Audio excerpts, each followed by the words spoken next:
Bonjour à tous et bienvenue dans cette nouvelle vidéo. Aujourd'hui, je ne vous parle pas de l'Australie, mais je fais un FAQ. J'ai demandé dans ma story Instagram que vous me posiez des questions. J'ai repris toutes ces questions et je vous réponds maintenant. C'est parti.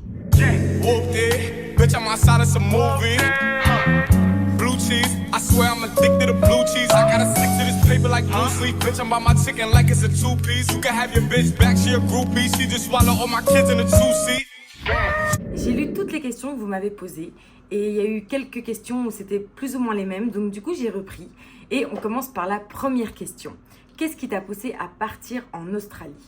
En fait, qu'est-ce qui m'a poussé à partir en Australie? J'étais tombée dans une routine en Belgique qui ne me convenait plus.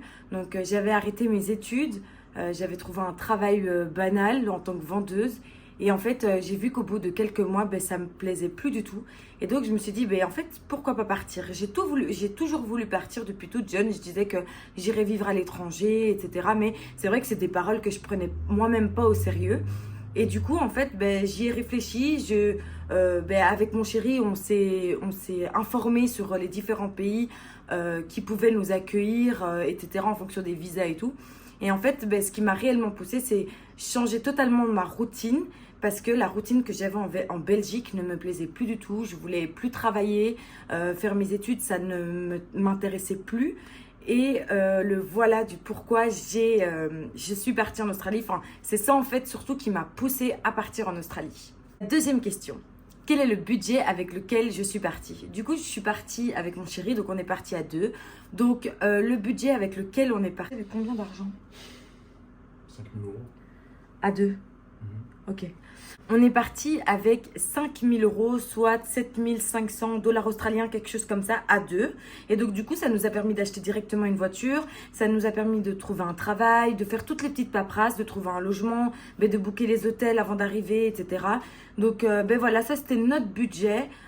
Et après, en fait, je conseille d'ailleurs aux personnes de partir avec minimum, si vous êtes à deux, minimum 5 000 €. Et si vous êtes tout seul, minimum 2 500 € parce que comme ça vous laisse vraiment le temps. Et de toute façon, j'en parlerai dans une de mes vidéos YouTube au niveau du budget.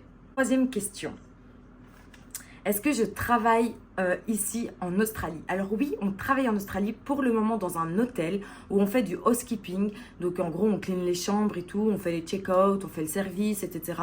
Et en fait, ça ne nous demande pas beaucoup de temps, donc ça c'est chouette. On travaille entre 5 et 6 heures par jour et entre 3 et 6 jours par semaine. Donc ça c'est vraiment cool parce que ça nous laisse du temps pour nos projets. Quatrième question que j'ai reçue, vous m'avez demandé si la vie en couple loin de nos proches, ça se passait bien.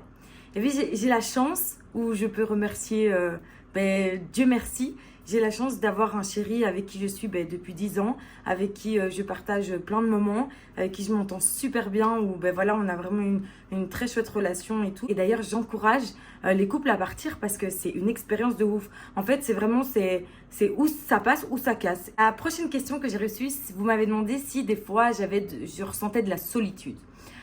Alors, comment vous dire que c'est à certains moments, et surtout nous les filles, c'est très différent parce qu'on a des fois des petits pics d'émotions, etc.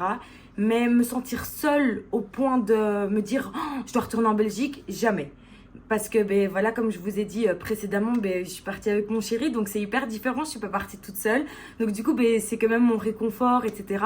Et puis de nos jours, on a les iPhones, on a les FaceTime, j'allais vous dire Skype comme si on était encore en 2013. Enfin bref, mais en tout cas, on a tous les réseaux sociaux donc pour pouvoir garder contact et tout. Mais pour le moment, j'ai jamais eu vraiment un réel pic de solitude. C'est vrai que des fois, on se sent un peu seul parce qu'on se dit ah voilà, j'ai quand même envie de passer un petit moment avec ma famille ou peut-être un petit moment avec certaines de mes amies, etc. Mais au final, ça passe très très vite et puis t'as pas le temps de dire ah vas-y, je suis seule, je me sens seule, etc. Donc non, franchement, j'ai pas vraiment ressenti encore ce sentiment de solitude et j'espère ne pas le ressentir. Pour la dernière question que j'ai reçue, et d'ailleurs je remercie les personnes qui m'ont posé des questions et je ferai ça régulièrement parce que je trouve ça vraiment chouette, ça me permet d'interagir et puis d'être très naturel et puis voilà, c'est chouette quoi. Bref, donc la dernière question c'est comment je me suis préparée mentalement à vivre dans un autre pays? Alors pour être honnête avec vous, je sais pas si ça se prépare vraiment, mais à partir du moment où tu te sens déjà pas bien, où on se sent déjà pas très bien dans le pays où tu es, où tu vis, eh ben, mentalement, tu te prépares déjà à aller voir quelque chose d'autre. Et je pense aussi qu'il y a ce fait, il y a beaucoup de personnes qui ont très peur de l'inconnu. Eh ben, par exemple, chez moi, l'inconnu, c'était quelque chose qui me titillait, qui me donnait envie, ça m'attirait en fait. Et au final, je pense que t'es bien mieux de te préparer à rien. Au final, tu vas finir par être déçu ou t'imaginer des choses auxquelles ben, ça se passe pas du tout. Donc, comment on se prépare mentalement? Ben, jusqu'au dernier jour, en fait, je ne m'étais pas préparée du tout parce que ben, tu n'as pas le temps de te préparer. Et puis, des fois, tu ne te rends pas toujours compte que, vas-y, ben, tu vas partir à 15 000 km de ta famille pendant minimum 1 an. Et donc, tu ne te rends pas compte et ton cerveau, je pense pas qu'il fait directement le changement. C'est vraiment une fois ici, ben, où tu te poses. Et en fait, je pense que c'est dans le mois après notre arrivée qu'on s'est rendu compte, ah ok, ben, on n'est plus du tout en Belgique. C'est tout un autre décor. Et on découvre en fait. Donc finalement, je me suis pas vraiment préparée mentalement. Mais c'est vrai que ça, je dois quand même le dire. On n'est pas parti en mode... ben vas-y, ben tu sais quoi, on vit le jour le jour. Non. On a quand même préparé un plan, on s'est instruit sur l'Australie parce qu'on voulait savoir ce que l'Australie allait nous offrir et ce qu'on allait pouvoir prendre. Et donc ça, c'était hyper important quand même de préparer un plan. Et heureusement que mon chéri était là parce que ben, c'est lui qui a un peu tout fait en fait, je vous avoue. Genre, ben, il a préparé tout ce qui est budgétairement parlant, qu'est-ce que l'Australie pouvait nous offrir, etc. Et donc, au final, t'es bien mieux de pas spécialement te préparer mentalement. Et surtout, en fait, genre, te dis pas, mais ma famille, elle va manquer, etc. et tout. Parce que si tu commences, ben, tu finis par peut-être jamais partir en fait. Donc, voilà. Mais en tout cas, cette vidéo m'a plu, c'était trop chouette. Donc n'hésitez pas, je referai des stories sur Instagram pour que vous puissiez me poser d'autres questions et que je puisse faire une vidéo YouTube FAQ.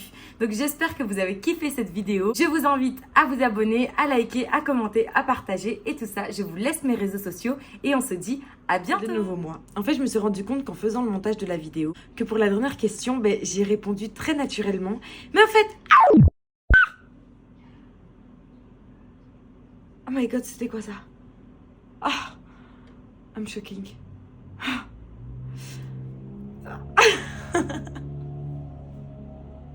Bref.